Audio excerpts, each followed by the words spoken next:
Hey there, this is Lee with Coda Country, and this is another Back Porch post. I have been a little busy these last couple of weeks, but I wanted to take some time post-CMA awards to kind of talk through some of my thoughts on the awards I'm winning. So here we go. First up, I'm going to talk about Duo of the Year, Brothers Osborne. In that category were like a lot of very influential duo group. One of those that I'd like to talk about is Dan and Shay. I saw Dan and Shay for the first time this year, and I've been a long-term fan of them forever. I think Shay Mooney's vocals are out of this world, and he and Dan together just really bring crazy good chemistry to the stage. However, I also have seen Brothers Osborne for the first time this year, and maybe the atmosphere was different, maybe, I don't know, but I thought that the overall performance aspect of Brothers Osborne, even though maybe the vocal quality was better from Dan and Shay, the performance of Brothers Osborne was just so much more fun and engaging to watch. So I can see why they won Duo of the Year. Very cool. It made me run on to Group of the Year. Old Dominion, I saw them in concert with Dan and Shay.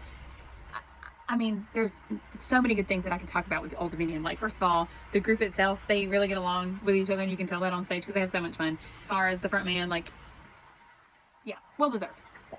I feel like I'm doing these a little out of order, but I wanted to talk a little bit about like song versus single of the year. And now, like, I know that there were two separate categories.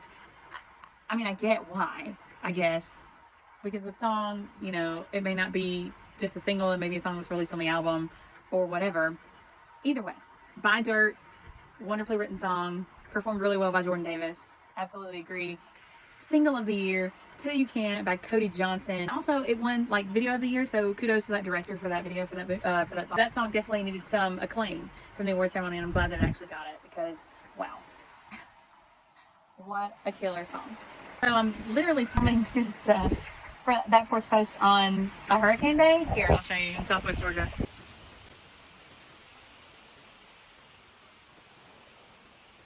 Again, I'm kind of going out of order here, but I wanted to talk about male vocals of the year. Chris Stapleton, I feel like that's no shock to anyone, although there were a lot of very awesome vocalists in the category. Chris Stapleton never disappoints, and I'm very excited to see him on tour with George Strait. I saved this artist just so I can talk about two awards at once, New Artist of the Year and Female Artist of the Year. It speaks volumes that this woman won both categories, considering that she's technically like a new artist, but not new to the scene. Lainey Wilson is a powerhouse, folks. And I live in the South.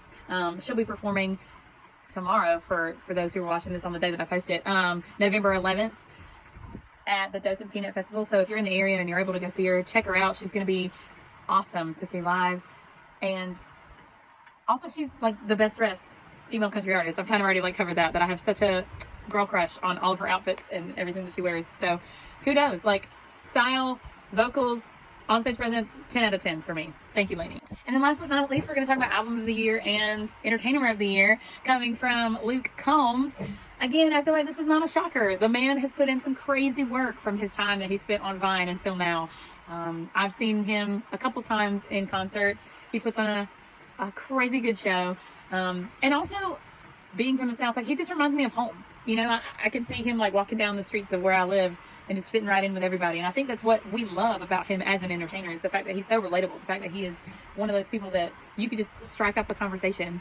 And yeah, I'm glad that he got his credit too with Entertainer of the Year. Growing Up is one of those albums that piggybacks off of a really good album and then a re-release of that same album. So I'm glad that it got Album of the Year. I don't know if I like necessarily agree that it was one of the best.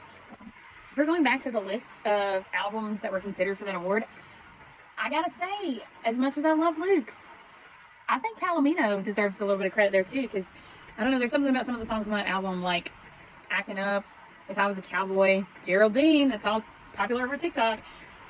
I think Miranda needed a little bit more credit for that, but at the same time, maybe this just wasn't her year. She's also in that Entertainer of the Year category, and maybe next year she'll grab it. Either way. Very cool award ceremony last night. I loved seeing Lainey Wilson and Hardy's performance of Wait in the Truck. I have been waiting to see them perform that live, and they did it justice. That's my take on the CMAs, and I appreciate you guys for watching today. Thanks for hanging out with me.